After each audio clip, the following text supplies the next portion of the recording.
but I was hoping it being a kangaroo would be okay.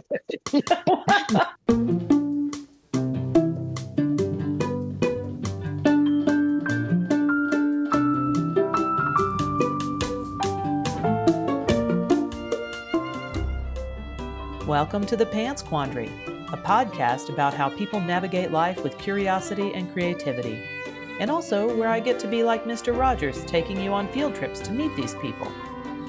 I'm your host and resident nerd, Catherine Beeson. You can find me at catherinebeeson.com, or just find the link in the show notes. Happy nerding, stay curious.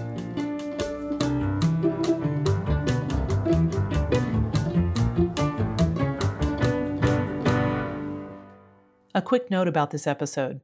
Josh is such a thoughtful, positive, and resilient human, and I wanted to offer him space to speak about what makes him tick.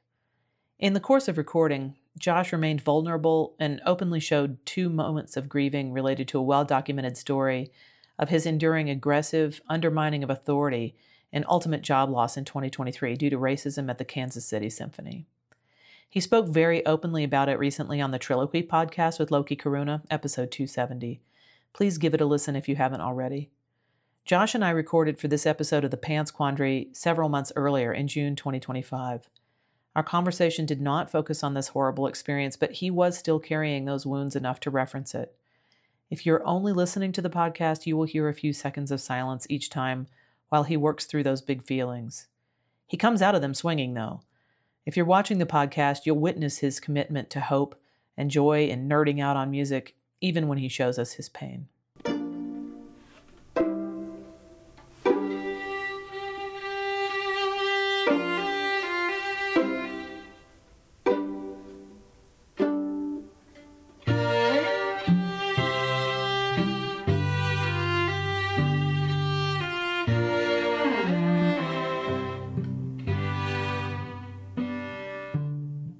My guest for today is an internationally known and well-regarded symphonic and solo performer, instructor, clinician, and author. He has been a soloist with the Sphinx Virtuosi Chamber Orchestra and the Pittsburgh Symphony. He has served as principal percussionist of the Calgary Philharmonic and the Kansas City Symphony, and is currently principal percussion of the Grant Park Festival Orchestra. Percussionist extraordinaire Josh Jones, welcome to the pod. Yay! Thanks for Yay! having me. Other than Animal from the Muppets, I'm not sure the average human has gotten any sort of look into the daily life of a percussionist. And he barely counts, since 1, he's a puppet, and 2, he's a puppet who specializes in the drum kit. And I can hardly imagine Animal playing a concert on marimba, or like perfecting his light touch on the triangle, for example. So what can you tell our audience about being a percussionist when it involves playing anything that makes its natural sound through striking, shaking, or scraping? Um, well, before I say that, fun fact, Triangle has been played by Animal in a movie. What? It was The Muppet Christmas Carol. Okay, I gotta do some fact checking before I launch into this stuff. I actually used that as an example of doubling because he played drum set and triangle. Um, but as far as what it means to be a percussionist in general, I think something I always try to talk about with people is the beauty of striking an instrument, how you approach the instrument, how you engage the instrument really lets you know how it's going to sound. If you approach it angrily, it'll sound angry. If you approach it peacefully, it hopefully will sound peaceful. Um, but something Bruce Lee would always say, in order to strike me, you must move to me. Your motion gives me a chance to intercept you. So I try to have that kind of perception of how I approach the instrument is what I'm going to get back, essentially. I love that. And I think, just for me as a string instrument specialist, the idea that kind of anything that you can hit or scrape or shake to get its natural sound can be a percussion instrument. I think it's a lot for people to kind of imagine that the whole world of possibilities is open to you, and you might not have played any of these instruments by the time you would graduate, and then have to go to a junkyard and find a brake drum for a Yeah. concert. Um, So, it it's a little strange because with with how the education system is set up, there are specifically 10 instruments that you must be proficient at in order to, I guess, be a contributing member of society. So beyond that, anything else is technically extra. But with how the musical scene is progressing with a lot more pop shows, with a lot more movie scores, there's more demand for knowledge of Latin instruments, more obscure instruments like tabla, I've seen a lot of. Drum set is a must, which is Mhm. something I wish was taught more in schools. Not saying it's not, I just, the schools I've been a part of, it it was there, but it wasn't a main focus for orchestral people. So that's Yeah, something I yeah. wish was more prevalent. What are those 10 instruments? Not to put you on the spot. Oh gosh. Okay. The 10. Glockenspiel. I don't know why I picked Glockenspiel first.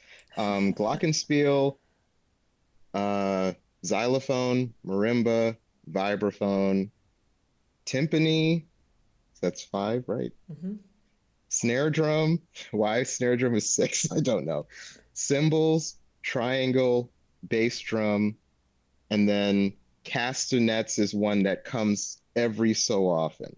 Gotcha. Um, the other one that comes every so often is drum set because it's what you're going to be doing as the job. Yeah, for sure. Four of those instruments are mallet instruments with like a keyboard setup, right? Hmm. So you, I think people have this idea if you play percussion, you just have to whack on stuff and you don't need to, you know what I mean? Like you do actually have to have some kind of, basic keyboard skills and music reading skills and things like that. But even the way that percussionists read music is really different than the way a lot of other musicians read music, right? Can you comment on that a little bit?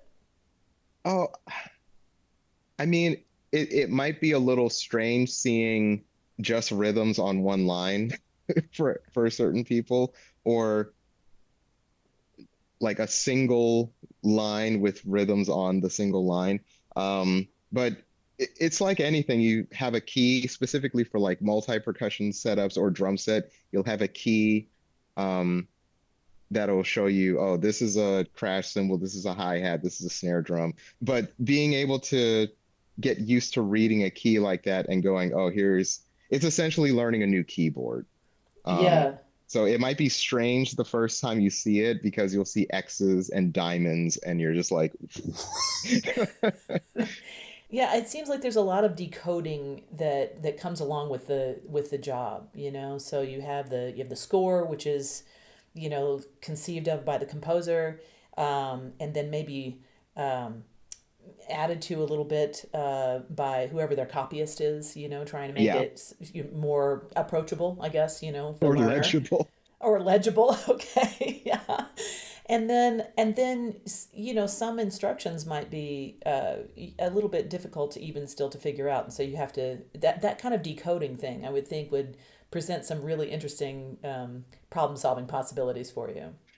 Oh yeah. There's a lot of instructions that you can tell whether or not the composer had access to things that normal people don't have access to. You have to be very creative when you have instructions that aren't doable.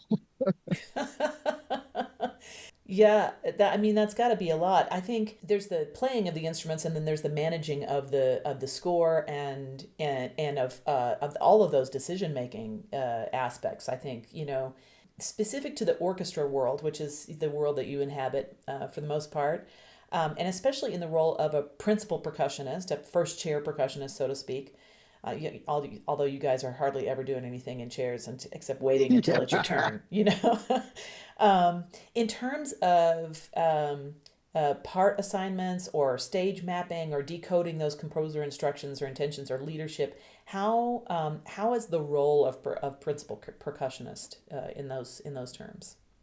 Oh man. Okay. There's a lot of tangential things that part assignments has. So with part assignments specifically, I'm actually writing a book about this right now.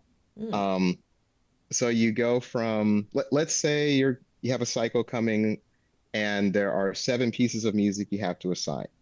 You have to go to the library, see if they have the parts in the library. They might have 4 out of the 7 because 3 are rentals. Mm-hmm. You have to wait for the rental parts to come in before you can do those assignments. Um, and when you get the music, you have to determine how many players are needed for the piece to be played efficiently. Mm. Um, which means there can't be too few people where people are running around like crazy, and there shouldn't be too many people where it's literally one person to play one note, and that's all they play.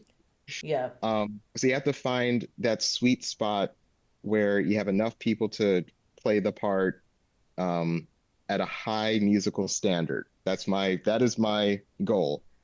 Um, and then you have to write the assignments in a understandable way, whether it's, an Excel sheet format or a Word document where you have the piece of music, the person's name, and then what they're playing. You need to make sure that if they're switching instruments, they know where in the piece that they're switching instruments. So snare drum at bar 75, play triangle at, you know, and it's really an art, I think, personally, because it's finding the most efficient way of getting something done. Um, and sometimes I'll come across the same piece twice and I'll find a different way of going about it where it eliminates one change that makes it slightly easier for someone, to play. Uh, you'll, it's a lot of cool things to find those types of addition edits that you can make as you go along. And then the other thing about part assignments, especially with newer pieces of music, um, is that the assignment, while when you finish it, it's pretty much done. As soon as you start rehearsals, there's a lot of variables that you can't really account for, whether the composer is going to be there and they might make edits. The conductor might take things faster, which means switches might become more difficult than you planned. So you might have to either change the setup to make it easier. There's just a lot of variables. Yeah. Um, so you want to have a part assignment done to the point where if anything goes wrong, it shouldn't be because of the part assignment. Yeah, yeah, for sure. I don't know how you guys don't just, trip over stuff trying to get from instruments kind of setup to instrument setup because I mean, I see it's possible for people to make sort of nests, where it's like their little domain, a Yeah. percussionist knows they're going to be operating this array of instruments and they can have them all nearby, but then depending on the instrument and whether it needs to be on some giant rolly thing, uh, or whatever. Like the stage can only handle so much, and so that mapping part that's got to come into it too. You just must have all kinds of charting techniques. Oh, yeah. And I always assume I will have no room. Like I need to contact the stage crew to see is there going to be a piano there because Mm-hmm. they take up a certain amount of room. And it can only go one spot right next Right. to us. Yes. And there was a show last season. We were doing a John Williams concert, and literally the setup I had, there was no way to fit the marimba within the percussion section. We had to move the marimba across next to the piano inside the violins. And of course, it being John Williams, there's going to be a marimba to xylophone switch at some point. So who gets to do it? Me. Excellent. That's the other thing, making sure that, if something difficult is going to be given to somebody, make sure it's you or it's at the very least you and somebody else doing about the same difficulty. But I know I'm crazy enough to run through a violin section back around the piano in 3.5 bars and make it in time for the xylophone part because that's just what we have to do.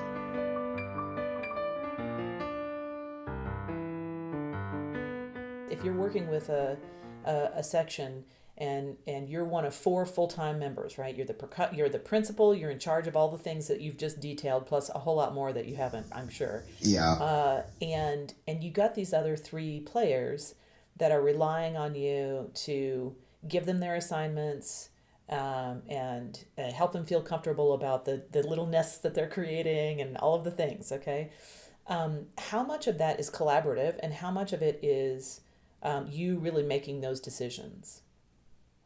So I think in my career, it's really depended on where I was. Mm-hmm. Um, so I really like doing, well, for the most part, I really like a collaborative effort to get things done. Of course, it's my job to do all the assignments. Well, yeah, and I would think too, with the array of percussion instruments that are possible for any piece of music, especially contemporary works or pops things, right? You might have somebody who's just really excellent at hand drums, and another person who is really, really excellent at, xylophone, for example, right? And so I would think assigning for those strengths would be good, but also maybe the hand drum person really wants to play xylophone sometimes. But coming into Grant Park specifically, they've been in the section for years. I think my Mm-hmm. assistant principal has been there for 40 plus years. Wow. Um, so when a piece of music that is in the rotation, like Shostakovich 10, Scheherazade, I Mm-hmm. usually will approach them and say, hey, is there a part that you normally play that you like to play for this? I never want it to seem like, here, you play this and that's it. Okay.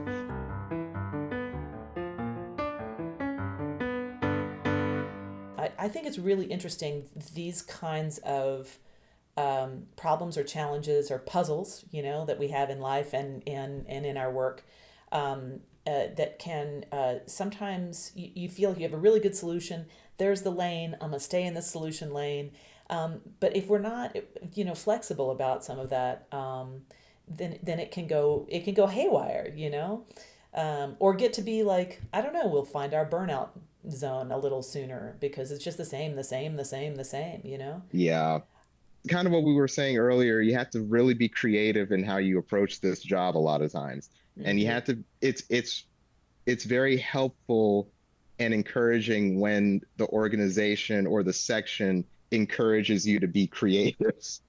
Um, yeah. So that's pretty nice. Not Yeah, always the case. no, yeah, I can imagine it wouldn't be, especially when there are so many moving parts, literally and figuratively, about the way that you operate in your work. Can you think of a time in your career, even as a student, where you were not the principal, you were not the decision maker, and you were gaining some insights from the person who was in that decision making role? Oh man, a ton. I've been very blessed to have a ton of mentors. Oh man, before I went to Calgary, I asked the principal of the Pittsburgh Symphony, at the time, Andy Reamer. He just retired last year, and we sat down, had tea, and he just explained what he did as principal, his method of doing part assignments. He's a beautiful soul. Like he's just a great guy. You want to do good work for him because Uh-huh. he's um yeah, I wanted to be like him, essentially. This nice guy, approachable, creative. Um, Well, I mean, I think it's really great to get that kind of mentorship and to recognize that you're getting it while you have it. Like so many times I think you recognize you were learning these important lessons much later when you have the context to really appreciate it. Um, have you encountered in those mentorship spaces, or even on your own, um, the this notion that it's painful. It's so painful to meet with failure, but the failure moments give us more data points for learning and growing, than success moments do often. And so I don't know if you have any really cool disaster stories. I have a great one. Um, So normally when it comes to a movie score, libraries or whoever's in charge of passing out the music, they'll have all the percussion books in my, locker or my little mailbox for the music.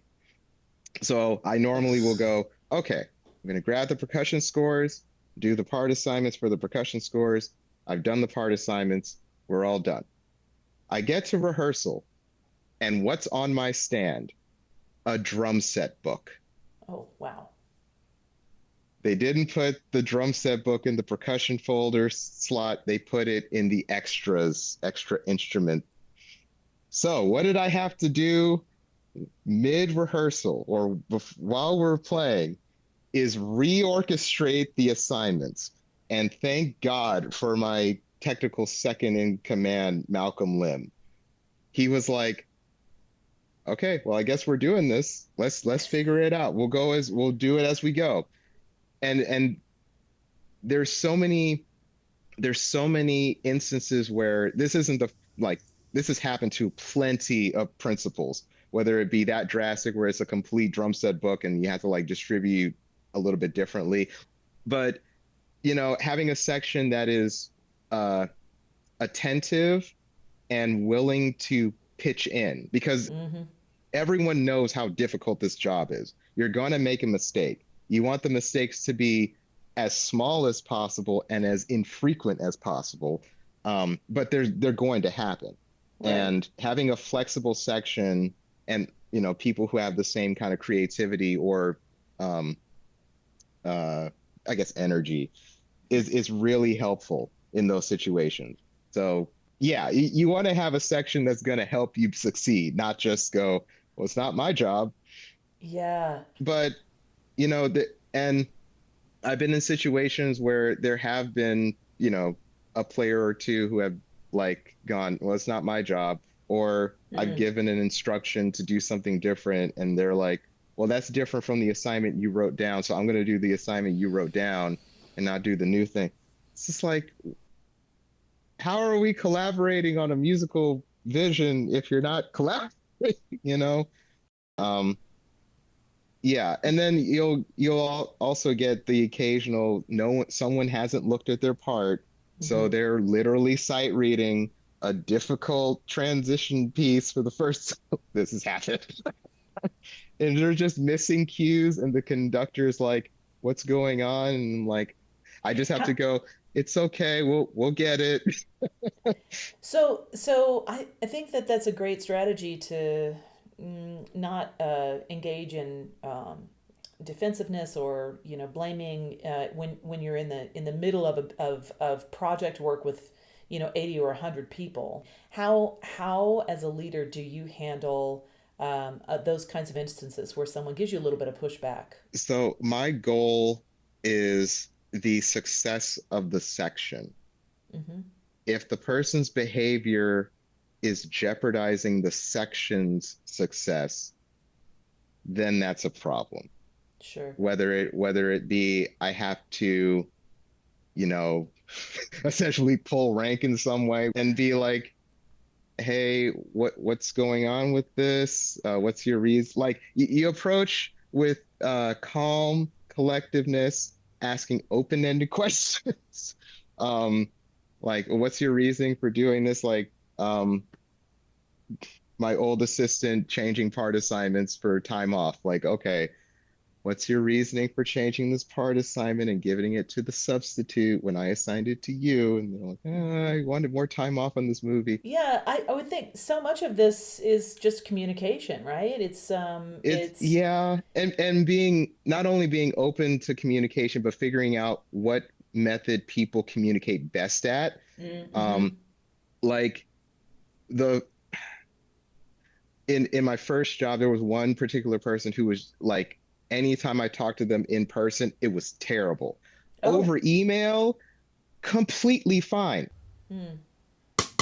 I think that there just must be endless potential for future problems when you have something as complicated as percussion and multiple percussionists, in a giant organism like the orchestra. Is there anything that you can do to sort of problem seek in order to problem solve?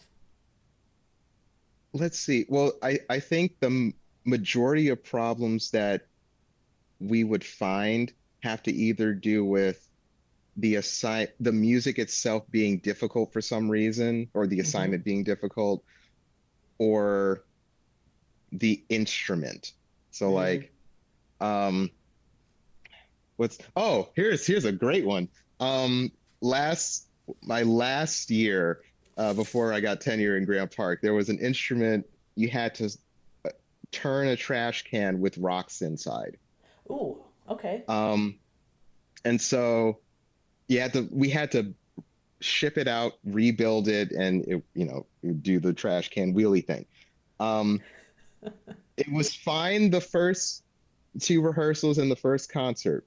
The second concert, the person's playing the trash can, and then I go, "Oh man, that sounds awesome. What did they change?" I look behind me, the trash can broke Oh, mid-concert.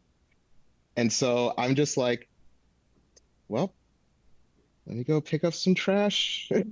So I mid concert, they still have to play the trash can. So I grab my xylophone mallets. I start like anytime they turn it, I start like rattling the mallets around inside the trash can to make it sound like it's working. oh my Um, gosh.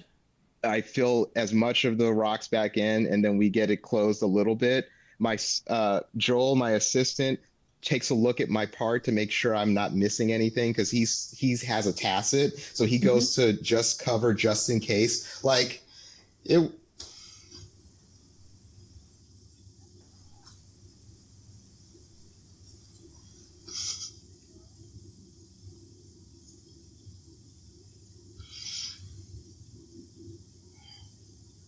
that's what a section should be. And Yeah. it's sad when you have people in sections who actively don't want it to be that. It could be so Mm. much more. Have moments where you're all like, we just did something there. We had a crisis. We all pitched in, like, and apparently that concert really bumped me up some points because they were like, he just stepped in, did something, had a really creative idea. Like having that situation happen right after Kansas City was just really memorable for me. It's one of my favorite concerts because of that moment where we all were just like, we had a crisis, we all figured it out, we did it, boom, crisis averted. I have just um, witnessed you um, telling this story that I think really encapsulates the kind of the highs and the lows around teamwork and Oh problem yeah, solving. It can go either way, right? That could have been a disaster. It turned out that it was a great story, but you're also I see your emotional response because you can't separate it from other experiences that did yeah. not go that way. Um, and I just, it is someone who clearly loves what they do. You're very deeply invested in what you do. Or you wouldn't be teaching. You wouldn't be, Yeah. writing books. You wouldn't be helping other people to come after you in the pathway that you're paving. For you to also have that emotional response that you just had, that sadness that was there, and you're still trying to get people to do what you do. I think that's really It's remarkable. fun. I don't know. I It's think for all the bad things, there's plenty of good to outweigh it still. There hasn't, I mean, well, there's been a lot of bad things. But, um, yeah, I mean, it's I like solving musical puzzles, and it it's just fun. I don't know. Well, I mean, I hear that very much because the musical puzzle is the thing that of course want to be solving. That's the thing that we train for. That's the thing that drew us to whatever it is that we love doing. Whether it's music or politics or writing books or being a great illustrator, whatever your career path is. The thing that drew you to it is the thing that you want to be doing. But then there are these other layers. And you did mention tenure, And that is something that is not just the realm of professors at colleges. It is very, very much a part of the orchestra world, and it's in its own way, it's an incredible stressor. And you've seen both sides of that. Oh And yeah. so to like keep on keeping on, and to have this attitude, I think is really, really something. I don't know if you want to talk at all about the sort of stresses that come along with entering into a new job as an untenured player versus having like how much of the job is different when you're untenured versus tenured. I try to approach the job the same way I won the job. Hmm. Um, with Calgary, I just decided you do these three things, you learn the part, you play it effectively and efficiently, and you get really consistent. And that's what I did. And that's well, and then fourth, BU. Yeah. So four pillars, the square. Uh, so yeah, I try to approach it, simply and, try to do everything I could to do a good job. First year was fine. Second year, well, first year I also found out I was sick, so then I had to work sick. Mm. So the stress of doing a new job and also dealing with health issues, that's a whole nother story. Right. Um, then going into KC, I decided to go in having the knowledge of the previous tenure process. I sent a 3-page list of questions having to do with every aspect of the tenure process, or at Mm-hmm. least what I perceive the tenure process to be. Where whether it was like, okay, it says in your contract that these three things are to be done. What's the timeline for these three things? What rental company do you all use? What's the process of getting music? Good. So yeah, I sent a list of questions so that way when I started, I knew all these answers so that everything would just be a seamless uh, cakewalk, which Mm-hmm. technically it was um, for the first 2 years. Mm. um, yeah, and then going into Grant Park, had the same exact system as KC that was working. So the only difference with Grant Park was the season was condensed to 10 weeks Right. and the turnaround time was like 4 times as fast. So, going through the tenure process, you see the difference in organizational standards, precedents that are set depending on the organization you're in. But the duties are essentially the same. You're just Mm-hmm. adapting the same thing everybody does from Chicago Symphony to Arkansas Symphony. They all do the same thing. It's Right. just catering it to the organization at that point. Right. And that kind of tailoring, that kind of like specific. I mean, it takes a little while, I think, to figure out the very tiny details about that tailoring. But then I would think in a situation of Grant Park versus a non-festival orchestra, right, with a 38 or 45 week season, for example, you have a little bit more time in those full length seasons to get to know the section that you're leading, that you're collaborating with. Um, to know that they like to be emailed rather than spoken with directly and things like that, okay? Or that they're the world's best hand drummer ever, but they really, really have a Jonesing, thing about playing more xylophone or whatever it is, right? Okay, to keep everybody happy and engaged and always striving for excellence, right? This is like you're setting the bar up there, and you want everyone to achieve and also feel really proud of the work they're doing. I would think that you might find a 10-week schedule to be nearly impossible to create those relationships. Or because it's only 10 weeks, there's kind of no BS. Everybody's just jumping in and doing it. So I wonder. I mean, it's probably really difficult to decide which one is easier or more difficult or better or worse. Do you prefer one or the other? Actually, it's one of the reasons I liked having both at the same time. Mm, I feel like having the long season, it gives you a chance to really work on the section sound. yeah. Like we'll have week to week to week trying out new sounds. This is something I loved. I love about Detroit Symphony specifically, because every time I'm there, they always have a new piece of gear that they want to try. They'll have somebody go out in the hall and we'll play the drum or we'll try a different tuning. Like there's time for that. But with Grant Park, you get to see what people prioritize with the little time they have. And that really tells you a lot about the person. Like um my assistant Joel loves tinkering, so we'll have his snare drum setup, which has certain attributes to it, like a couple different rims, which inspired me to get a drum that has a similar deal with two different rims on the like, so I Yeah. know he'll come up with a creative instrument idea or a creative way of setting something up.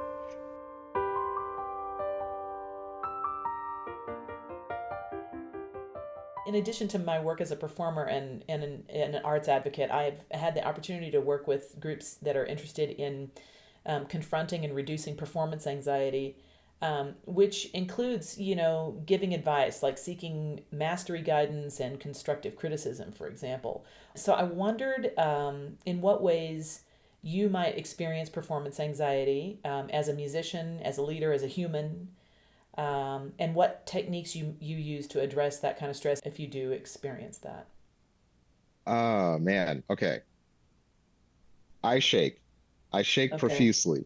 Yeah. Um, and we have to have so much fine muscle control Mm-hmm. that when I shake, if I try to control more, I shake more.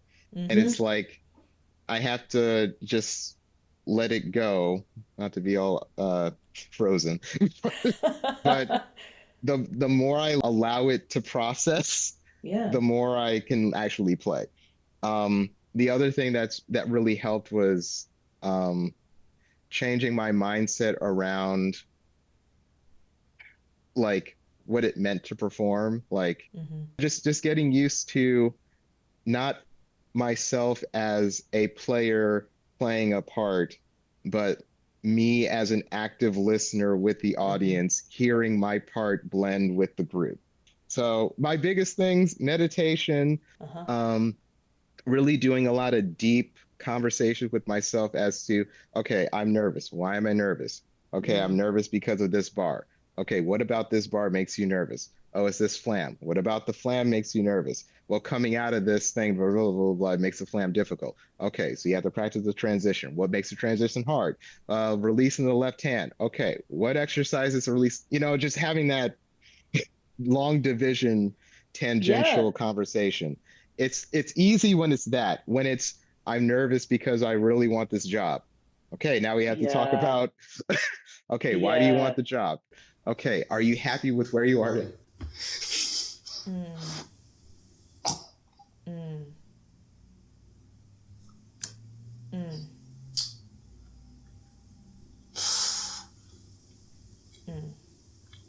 It's hard. Yeah, it's hard when you have to have those kinds of conversations where you're Yeah. like, are you happy where you are now? Mm-hmm. Because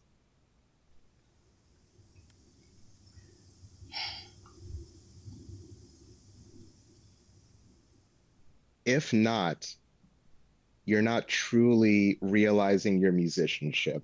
Mm-hmm. That's an authenticity thing too, just recognizing yourself. Self-actualization. Yeah. Yes. Yes. I have Bruce Lee to thank for that one. Yeah. Love Bruce Lee. Um, it's completely not to be like, if you're not happy right now, you're not really like, be honest. Like, are Yeah. you not happy with where you are? Okay, then bring that to the drum. The Right. drum will accept your unhappiness. Like it's real. Like, it's a real relationship, you're yeah, creating a relationship with yourself and with your equipment, whatever that might be. For you it's the drum, for another person it might be who has, terrible fright for speaking publicly and needs to make a presentation. I think that some of us are so concerned about the way we present and that we have to fit into something else, that the yeah, best way to do it, and kind of the only way to do it, is with authenticity and accepting that we're not going to be everybody's cup of tea, but we need to be our cup of tea. you know yeah. each our own. I'm so grateful to you for beings in yourself and in your body with these feelings.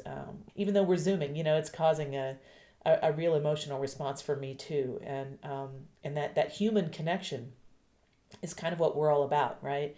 And so I do really appreciate your vulnerability here. Okay. I mean, It's look, how I make my best music. it's how everyone makes their best life, and so if anyone's listening who is not a professional musician, right, but is feeling like, oh, here's somebody who's telling me, meditation, or first of all, here's someone who's telling me that their entire career is based on performance, and they have to work on nervousness or anxiety about it, right? And your sort of main tips are about meditation, which is release and relax and really be, and also highly analytical, right? Figure out all the things. It's a paradox. I love paradoxes. Well, and they are in their own way really matched for each other, because you need one for the other to work. And you said you just love paradox. You also said that you love puzzles. I think for all of us, life presents these paradoxes, these puzzles for us to figure out, and we need all the tools in our toolkit that we can possibly manage. If you're doing a demonstration, or if you're making a speech, or if you're doing, I don't know, a live streamed marriage proposal, and I mean, there's so many things that could go wrong, and this is the one shot to do it, right? And so I think this is really great, helpful advice. Josh, I want to thank you so much for being a guest on the pod today, and it has been a real pleasure spending this time with you. Is there anything you'd like to add, or let our listeners know about you? You mentioned your books a few times. Where can they find your books? Okay. Spatial Studies for Hitting Things. If you Google it, you can find it. It's at Bakovich Publications for the first two books, so they're physical copies. The third and fourth book are on my website, drummojo.com. So the word drum and then the word mojo.com, so 2 M's. Even if you are not within this nerdy music realm that we have been occupying for the past little while here, there's just so much there to learn about and to see. I think it's a fascinating world that you inhabit. So I would encourage everyone to go check it out. So thank you again for spending the time with me, and for anyone who's listening or watching. It's just been really, really great. Thanks for having me. Of course. And that's the episode.